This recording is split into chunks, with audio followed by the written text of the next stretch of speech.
இயேசுவின் நாமத்தினாலே வானோர் பூதலத்தோர் பூமியின் கீழானோட முழங்கால் யாவும் முடங்கும்படிக்கும். இந்த முழங்கால் யாவும் முடங்கும்படிக்கும்னா எப்படி ஒரு ராஜாவுக்கு கீழே ஒருவர் வந்து முழங்கால் படியிட்டு அந்த ராஜாவிடத்தில் பேசுவார்களோ அந்த ராஜாவை அவர்கள் ஆராதிப்பார்களோ,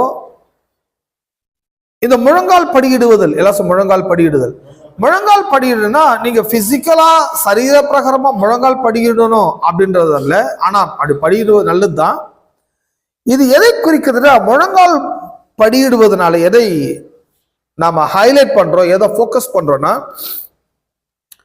இவர் என்னுடைய ஆண்டவர், இவர் என்னுடைய ராஜா, இவர் என்னுடைய கடவுள், இவர் என்னுடைய கர்த்தர். முழங்கால் படிவிடுதல் நோக்கம் என்ன? கடவுளை நான் ஆண்டவராக, கர்த்தராக, இரட்சகராக நான் நம்புகிறேன், ஏற்றுக்கொள்கிறேன். ஆகவேதான்